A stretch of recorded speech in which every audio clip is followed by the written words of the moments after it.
right. Awesome. Okay, how's everyone doing? Yeah. All right. Well, thank you for sticking through to the afternoon. My talk, here's the short title, Respectful and Empathic Code and Docs. All right. So let's get started. First of all, thank you for the wonderful introduction, Ben. I am, in addition to being co-chair of bioinformatics and data science at FAS, I also work at the National Cancer Institute. You can find me on Twitter. That's where I live. You can also check out my website to find out more about me. And the slides are here on my GitHub. So if you just go to marskar.github.io, satRdays slides, you should have these slides. The reason I bring that up is that there are tons of links in here, in these slides, and it might be nice to follow along so someone doesn't have to ask me, hey, could you go back to your title slide? Okay, if you remember that from before. All right, so, oops, let's go back one. So here's a true story. I was helping someone debug a Keras model in a Jupyter notebook, and this is a segment of that notebook. So there was a huge cell that contained a lot of code and then lots of numerical output. So what you see right here is actually the space in between two things that contain code, right? So working in this was not a pleasant experience, which kind of semi-inspired this talk about how we can do better. It's not that my friend who sent me this notebook was trying to ruin my day, but I think we can show that we care about each other by following best practices. And so I'm putting a very positive spin on this, right? Okay, so if you hear about people helping each other, you'll probably automatically think of this GIF, okay, which is from Jerry Maguire. Who's seen that movie? Raise your hand. Okay, I see like about maybe half, or maybe a little bit more. All right, so here there's a famous line, help me help you, okay? And this GIF was really popularized by Jennifer Bryan, or Jenny Bryan, when she talks about her Reprex package, okay? And here's some links. She did a whole RStudio webinar on it. There are slides from her R OpenSci community call, and then also this is, it shows up in the Reprex package docs. So what is a Reprex? Okay, it's a reproducible example. So it's a word smash. When you take two words and you smash them together. Okay, so use this everywhere. And if someone doesn't know, like, what's a Reprex, you're like, well, it's a word smash of reproducible and example. But really, it's not a word smash. It's a portmanteau, okay, all right, according to Hadley Wickham. So instead of smashing the words together, you've got a coat rack of the two words, okay? I guess it makes sense, all right? But Reprex, all right? You'll see the word portmanteau in a lot of really awesome tweets. I live on Twitter, as you've noticed. Here, this is probably really hard to see, but this is from NurIPS. So it used to be NIPS. There are a bunch of words being put together by an AI. And what's a good one? Let me see. So probably an angry star is a furious star or a rathlete. Okay? I guess that's from athletics. But anyway, this is smashing words together. Reprex is just a nice example of that. All right. So I talked about Reprexes. They're not just for solving problems. So if you run into a problem, you try to allow someone to reproduce that problem with a Reprex, but you can put them in your documentation to show how things can be used. So basically a minimal reproducible example in your docs. Okay? So that's our first R in the 9 R's of really rocking R projects. All right? Number 2 is R itself. Yeah? So don't use Excel. Well, you can if you have to, I guess. And don't use proprietary tools. I'm not going to name them, but I think we all know who or what we're thinking about, right? So, all right, third one, reproducibility. R Markdown, Knitter, Spin for reproducible documents, PackRat for managing package dependencies, and Package Down. I'm not going to talk about Package Down today. I'm going to show some very, very simple tools for kind of like a minimal package, how to package things in a minimal way. All right. Reliability. So you write tests to make sure your code works as expected. All right. Research. So find out what's in the ecosystem, what tools are available. Don't reinvent the wheel. Know the R ecosystem. Lots of people have made really awesome, cool tools, and you should use them. Rigor. Follow best practices and don't take shortcuts. This can be hard when you're up against the deadline, but it'll save time in the long run. And you will notice that your colleagues and your future self will thank you in the future if you follow best practices and do things the right way. All right, number 7, reusability. Don't copy paste. Dan Chen talked about that when he was saying about functions. So use functions, write scripts, source your scripts, write packages, install your packages. All right. Number 8, relax, work smarter, not harder, and automate repetitive tasks. Number 9, relay information in your documentation. Can I get a round of applause for coming up with 9 R words? All right. That kind of sort of makes sense. All right. When I was telling someone about this, I'm like, I'm going to do 6 R's. And then later I was like, no, I'm going to do 8 R's. And it ended up being 9. All right. Maybe it's kind of a cheat that one of the R's is R. But anyway. All right. So here is another tweet that kind of inspired kind of like a demo I'm going to do. This is by the We Are Our Ladies Twitter account. This was, it's a rotating curators send out tweets from this account.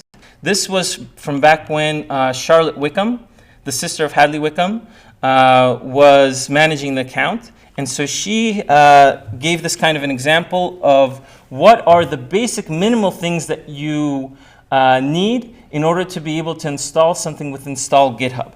Okay? So we're gonna go through this. We're gonna put R functions in R directory.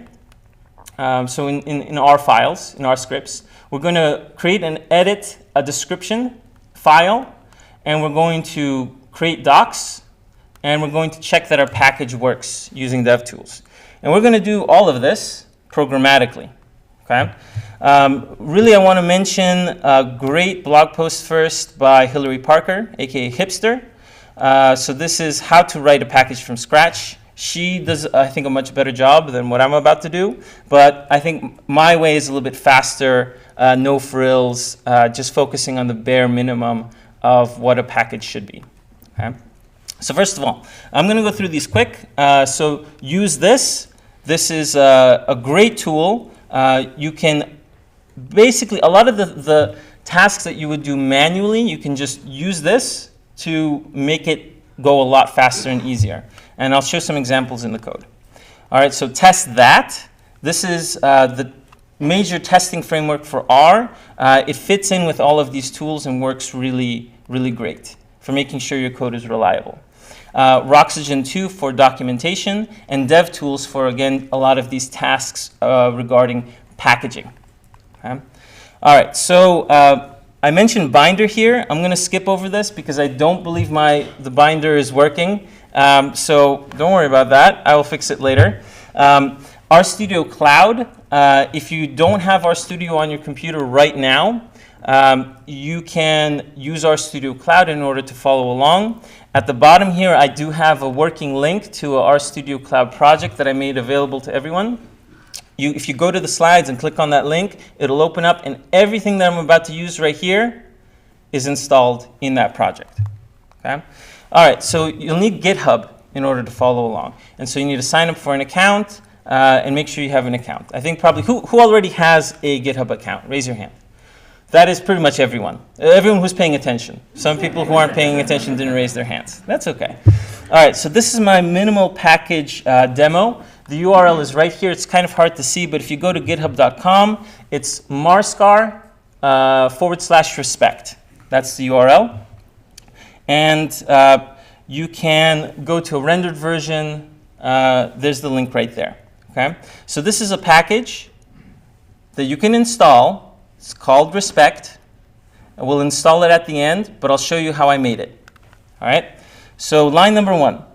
This is an R script, but it has these fancy little comments here. So it's a hash with a single quote.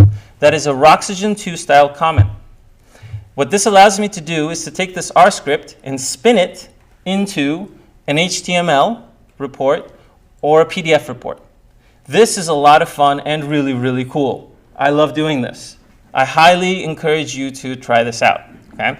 But this would work just as well if I didn't have all this fancy stuff. I would just run the code. But the other cool thing that this allows me to do is to include a YAML header in my R script.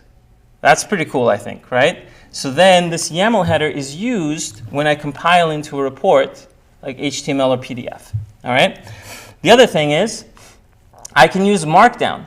This is a level 1 header right here, step 1. Create an R package/project. All right?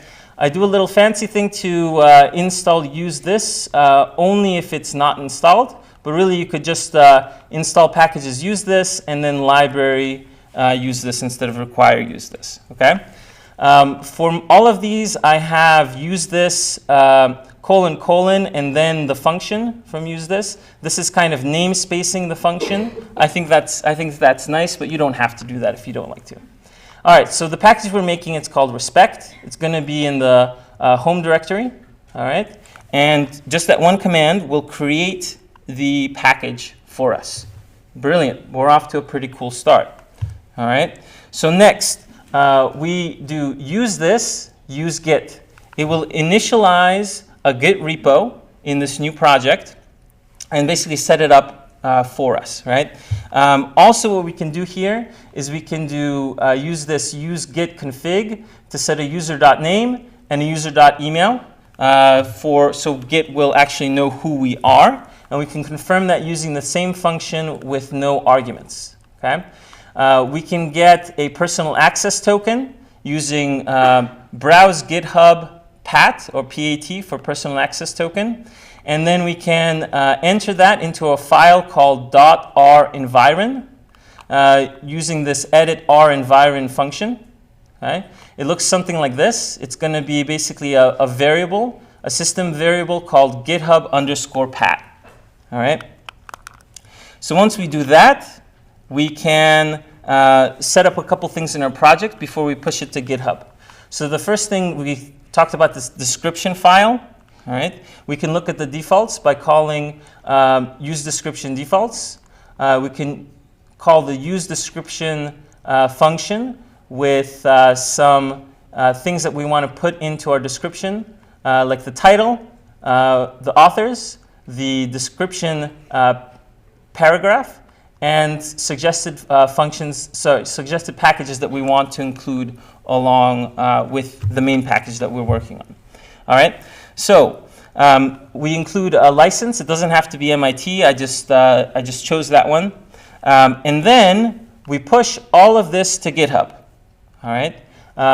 With the use GitHub function, and we use protocol HTTPS. All right. We can add a README file and create our first R script using the useR function. Okay, so we just pass the name of the script as a string to useR, and it creates this R script for us, and it puts it in the R folder. All right, so it's following all of the best practices for setting up a package. All right, so at this point we install DevTools, okay, and we create documentation. All right. Now the final thing, or let's say the penultimate thing, we'll install testthat. Use testthat. This will create our test infrastructure, and then create a test for our function, okay?